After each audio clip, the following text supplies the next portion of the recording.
welcome back to What the Fat. I've been waiting to shoot and record this episode before I even had a name for the podcast, because this guy that you guys are going to get introduced today, if you haven't already heard of him, this is my mentor, best friend, brother, like literally the guy who has took me under his wing when I kind of really had no idea what was going on, and showed me the ropes in the supplement, nutrition, and just overall life.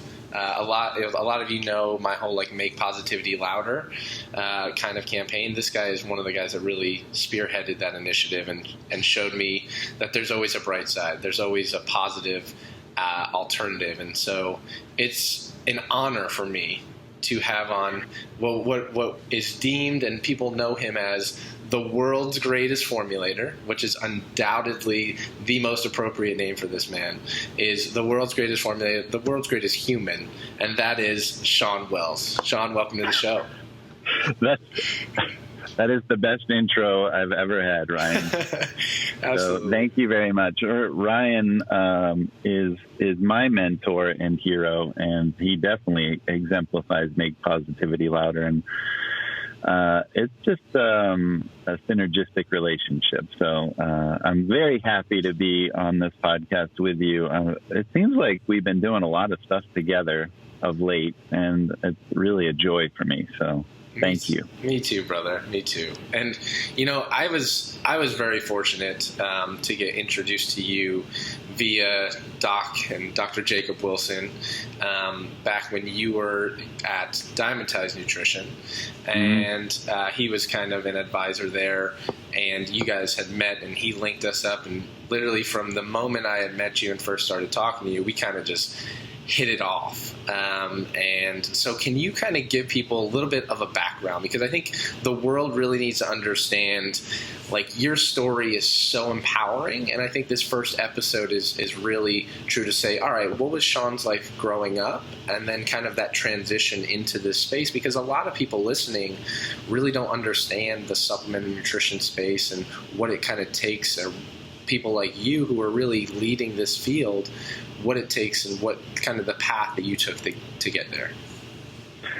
Yeah, when I was young, my mom was super into supplements and nutrition, and she sold Shackley, and she had the tackle box of pills, and this was late 70s, early 80s, and when I was sick, she'd give me a vitamin C, and that was back when Dr. Linus Pauling was into orthomolecular dosing of things, which was that was cutting edge back then. It wasn't just RDA, RDI stuff. It was large doses of a nutrient to elicit a very different response than thinking about deficiencies. And that was when I started thinking about, okay, these nutrients can have a really big impact on your health, on your performance. But it wasn't until later that I started working out in college, and my friends were all hitting the gym, and of course it's all the spring break stuff, you got to get buffed. So I was okay, we're going on spring break, so I'm going to work out. And I saw incredible changes. I was reading the magazines that goes back then as Muscle Media 2000 and Muscular Development, and that was tied to EAS at the time, and then Twin Labs. And I was just reading all this stuff, trying to get the science. I started using creatine, and that just come out. And I was oh my God, this stuff really works. It blew my mind. We were all all the guys at the gym were talking about it. And so I was just addicted to it.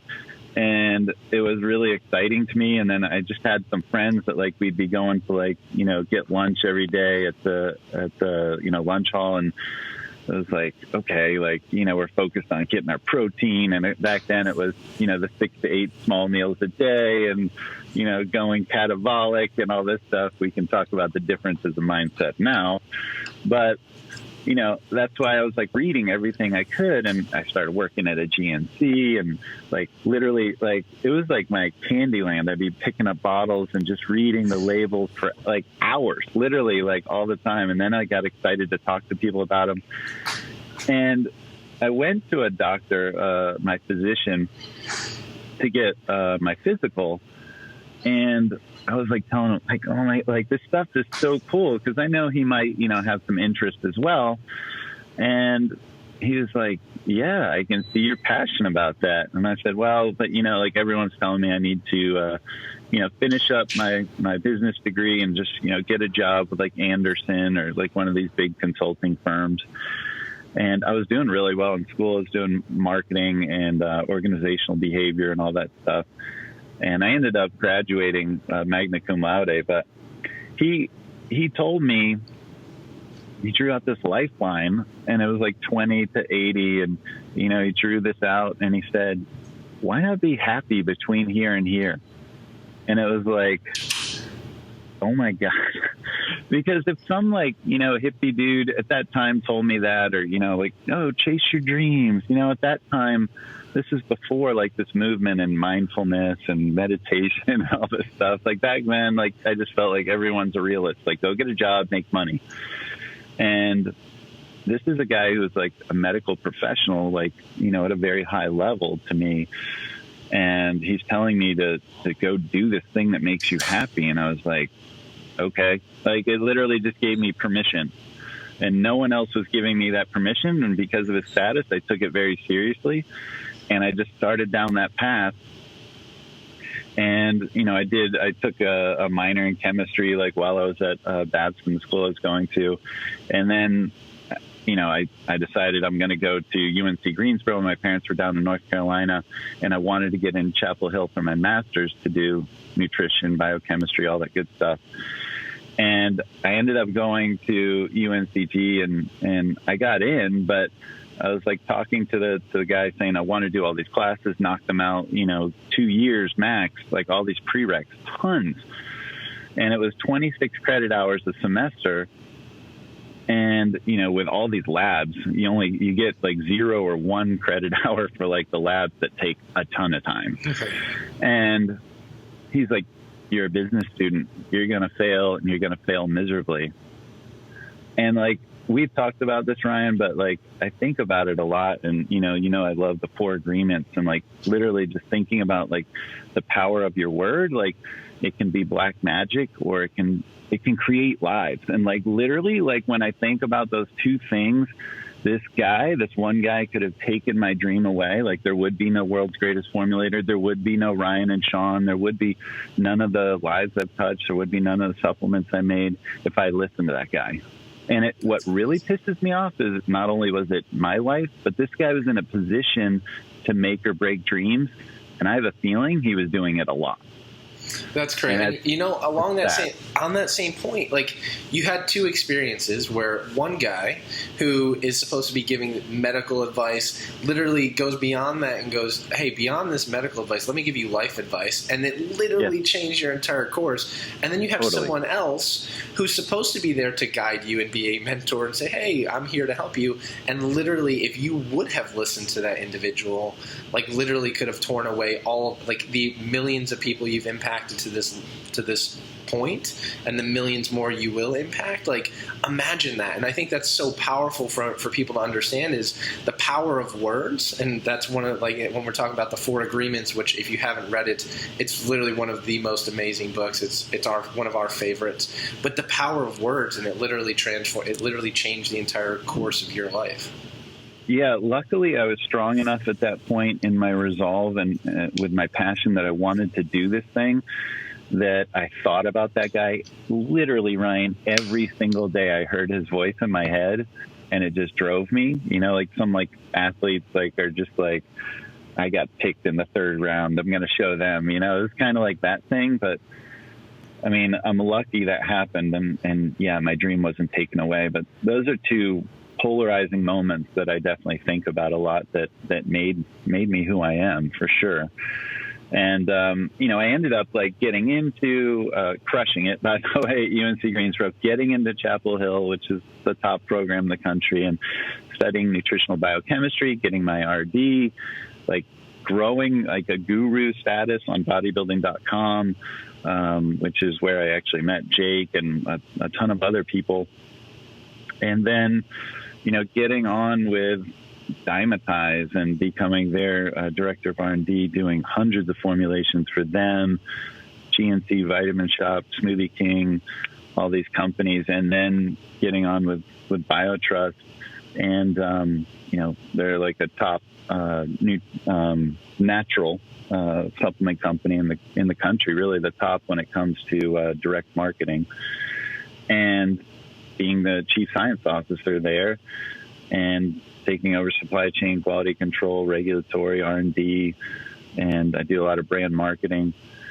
And then I've had for years my own company's own Halo Research, where I've done just a lot of cool stuff. We've come up with novel ingredients like tea cream that's extremely popular. It's in 300 products now, and you and I have worked on some cool stuff that's forthcoming. But it's been a fun ride. I've been able to have an amazing impact, and I appreciate all the love that you've given me. Dude, and it's amazing, and I'm glad that so many people are getting to hear your story, and just even a small amount of your story, because I think you've gone through so many trials and tribulations over that entire course that so many people see you now, right? They see the Shawn Wells, the world's greatest formulator, the chief science officer that's absolutely crushing it, and sometimes they miss those in-between steps of like how much you grinded to get to this point, like how much shit you had to eat literally to just be like, you know what, I gotta grind my ass off in order to get here. And so you started out, your path wasn't just a, hey, I just upgrade. Like you started out, I think it's interesting with the clinical realm. And so could you talk a little bit about some of the frustrations? I know you were always kind of pressing like, hey, I want to be innovative. I really want to help these people, and some of the pushback that you got in the clinical realm. Yeah, it's tough. I worked in hospitals and nursing homes for about 10 years before I got on the Dymatize. And first off, I'll say that, I wanted to be a formulator. I wanted to be in all these cool supplement companies, but you got to be realistic, and you have to, make money. And, so that's what I decided to do, obviously, with my RD. And the whole time I was working clinically, I was, like you said, grinding on my days off, my evenings, my vacations. That's when I was writing articles, working as a rep for supplement companies, on bodybuilding.com, at conventions and expos, shaking hands. Literally did not have a vacation day for 10 years into my career. So everything was sacrificed to get where I am. But yes, especially I was in a nursing home for years and years and years, and trying to get these individuals that were sarcopenic, that were losing muscle mass because of pressure ulcers and all these things, on a quality protein, that was a fight. Like, I had to put them on diets like no added salt because of hypertension, low fat because of cardiovascular risk. I had to put them on carbs all day long because they were diabetic. And here's the thing, people are like, oh man, that's crazy. Like, why would you do that? Well, I tried to integrate everything I could, but at the same time, I was in a position where, one, I could lose my license if I was audited, and two, I could actually face fines and potentially even go to jail for like wrongful practice. Like, if I get called into court and this person died, which people do in nursing homes, and people try and cash in on, these lawsuits, and they say, why did you have this person on a no-carb diet, or why did you have this, person that has heart issues on a high-fat diet? That's dangerous. All the data says this, and they could pull in a cardiologist and he says this, and, I'm facing jail time. And it got to the point where I was just so frustrated. And luckily I did get on with Dymatize, and that's what I was grinding for. But, I have my RD. I'm a certified sports nutritionist, but I'm on a very different path and have a very different message now. And you and I know, like, the power of not just keto. I mean, I love keto and represent keto, but whole food, paleo, Whole 30, whatever you want to call it. And high fat, like start with Mediterranean on up, but we know high fat and whole food is a combination that's extremely healthy. Right. And so it's so frustrating we've talked about it. The thing I know is that what changed isn't like that fat is so much higher in our diets and all this stuff. What changed is high glycemic carbohydrate, ultra processed food, more sedentary nature of people, and that's it. I mean, those are the changes. Like, yeah, we need to exercise more, but it's also this diet has changed with all this it wasn't even processed food anymore. Now it's ultra processed food.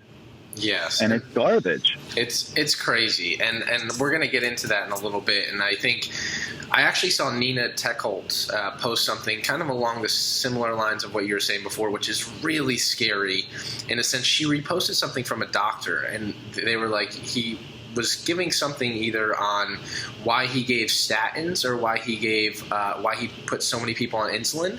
And he goes, quite honestly, I know it's not the best case, but it's the only way I can avoid getting sued. And like, for me, I'm like, you gotta be like, we're failing. If that's the thought process of these leaders who probably know there's a better alternative, but are solely afraid of the fact that it's like, I'm going to get sued if I don't do this. So this is the safe bet.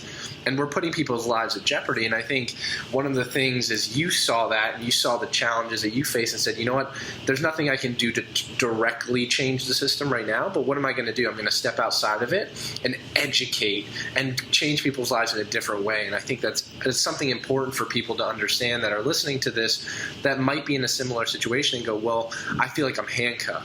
Well, you can be handcuffed to a certain degree. Like, sure, there are things that you're not going to be able to get past.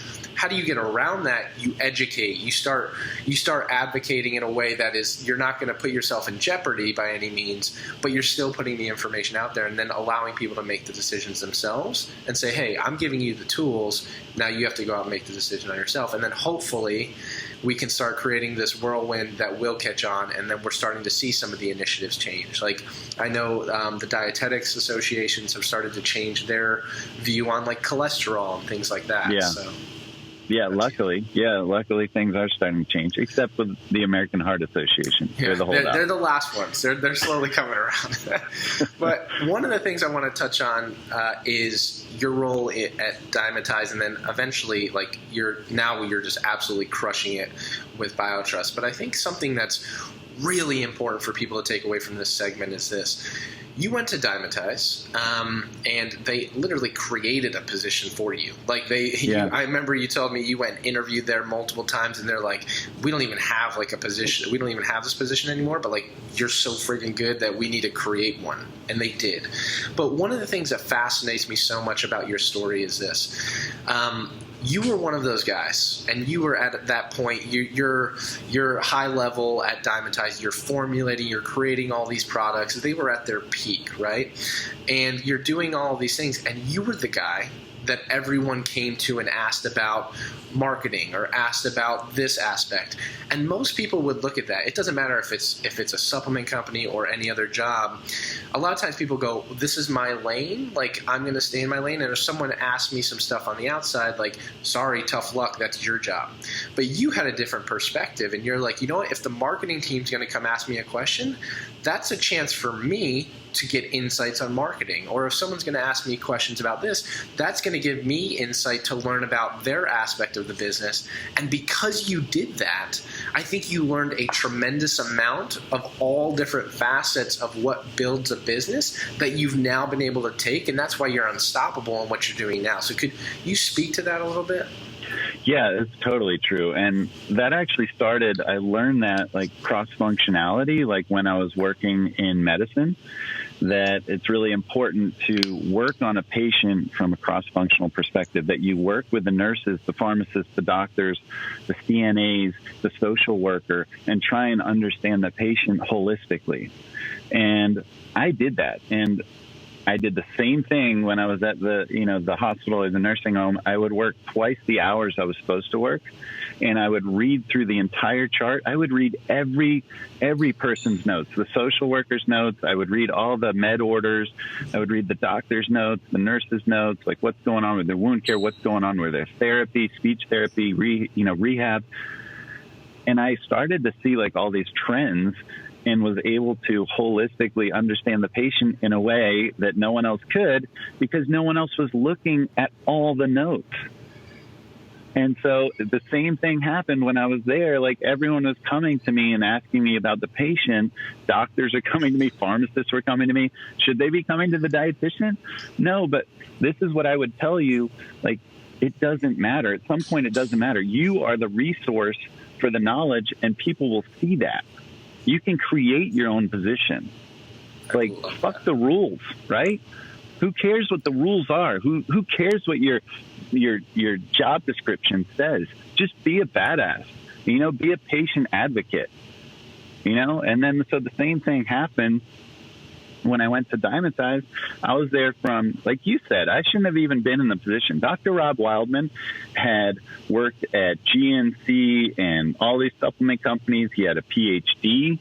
He was in academics. He had done studies. He had written books. He was on TV. And here comes me. I have a master's, and, I just love supplements, but I was so passionate that they're like, okay, like, we hired Rob, but like, this guy is awesome, so we're going to just bring him on. And that was awesome. And Rob ended up being a mentor, and, I appreciate that. And I totally understood why they, went with him for this CSO position. But luckily, they gave me my position. And I was just jamming, man, like the whole time, like 7 a.m. to 11 at night, I was there. And when everyone left and, I was out in their, parking lot going to their cars, like, I'd see them, and, I'd be walking around talking to the different C-level and VP people, saying like, hey, can I help you on a project? Can you talk to me about like what's going on with the company? And I started understanding like the big picture things that were happening, the departmental things that were happening. I started doing spreadsheets for them and helping them with everything. And then these C-level meetings would happen, and they keep saying like, who knows the answer to this? And they'd look around, they're like, Shawn does. And then, like, someone would be texting me or emailing me while the meeting's going on. And then eventually they're like, can we just have Shawn come into these meetings? And so that's what happened. Like, I just like worked my way in. And again, it's because I was crushing it, and I became a resource that you couldn't live without, So it's imperative, I think, that people just pursue their passion and be excellent at what they do. And who cares what the rules are, the job description is? Who cares? I love that. And during that time, you were what, in your 30s, like when you first started at Dymatize? Yeah. 30? Yeah. So think about that. I want people to understand this, because a lot of times people come in and they're like, grind in your 20s, and then they like cruise in their 30s. Like, you were the guy that was in there at 7 o'clock in the morning and leaving at 10 o'clock at night, learning every facet about the business, every aspect about it. And now look at where you're at. And like people go, oh, like these people look at it, and early on, I love Tim Ferriss. I love a lot of the content he puts out, but some people construe like the 4-hour work week, and they're like, hey, I just want to work 4 hours and like go home. And you're kind of the complete opposite. You're like, I've seen you like you're absolutely on fire at this point in your life and your career, more than I think you've ever been in your entire life. And a lot of people go, hey, you know what? I'm going to grind and then like coast it out. You're like, I feel like you're grinding at a level like unlike anything else you've ever grinded before. And that's inspiring to me, to see someone in that position to go, you know what, you're hitting what I would term in my aspect and definition of success. Like, you're fulfilled in what you do, you're passionate about it, you love it, and you're still crushing it, you're still grinding, you're still working those hours because it's your passion. It's not a quote unquote job, it's something you're passionate about. And that, I think, is super inspiring for people to hear and understand. It's my purpose. It's my why. And that's why no one can keep up with me. And I don't debate the world's greatest formulator, because I believe I am. Not only because I work the 70 plus hours a week, But because what you just said, because of my passion, my hour is 10x anyone else's hour. If someone's just in it grinding and they don't believe in it, they're not keeping up with me. There's no way, because I put everything I have into something. When I put out a supplement, it's something that I believe in. I will take. I know Ryan Lowery is going to take that supplement. I know my mom's going to take that supplement. I don't cut any corners. And that's why one of the reasons I learned kind of that cross-functionality I was talking about in medicine that benefits the patient, that cross-functionality benefited the supplement. I wanted to make the best possible supplement and leave a legacy. And for me to do that, I had to understand all the departments. I had to create a story with the ingredients, marketing.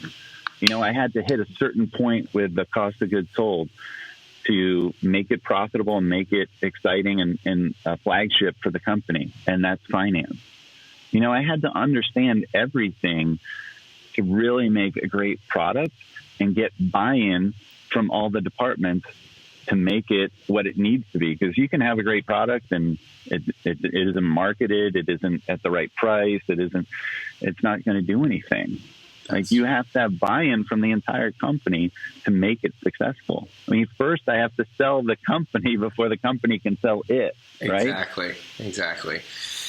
Brother, I love this. And I think people are going to take a ton away from this segment. And I think one of the most powerful things, it's something I tell a lot of people. I gave a talk at my high school recently, and I tell your story every single time because I think it's so powerful, the concept of drawing out a timeline. And a lot of times I have friends even now, I have family members now that go, well, I'm 25 or I'm 28 right now, I've already gone to college. Like, I just got to stick down this path. And I'm like, you could literally switch something in the next 2 to 3 years, grind at it, even 4 years if it takes you to go back and you want to go get a different education. But is it worth it to be happy and fulfilled for the rest of this? And I think that's such a powerful timeline for people to understand that, listen, don't just think you're stuck in this rut forever and be miserable and unhappy for the rest of that time period. Like, do whatever, go after your passion. If you need to completely change your entire career path, do it. And then you're going to be happy and fulfilled for the rest of it. So go ahead. That's manifestation, right? Like, yes. Some people think it's this crazy spiritual thing, but to me, it's like this path that you say, like, I have complete resolve, I have complete focus and purpose, and there's no stopping me. I am on fire for this thing. And so, like, when something positive happens to you, you're like, I manifested that shit. This is like, I knew that was coming. That's because I'm focused and this is what I deserve. But, like, even if something negative happens, then you're like, you know what? You have that stoic mindset where you're like, you know what? This is just making me stronger. This is a test. And I know what I want to do. And I'm just going to be better for this. So no matter what happens, you're jamming. Like, you're like, this is what I need. This is what it's supposed to be. I'm sure of what I'm supposed to do. I love that. That's manifestation, right? I love that. So everyone listen, now you know, and even just after listening to this first segment, you know why I love this guy, because his story's incredible. And I think the takeaway for this is simple. Like, follow your passion, manifest it, make it become a reality. And something like I posted today on Instagram is check your circle. And I think I've been super fortunate to have you around my circle and have people that lift and bring you up together. I think that's truly what matters.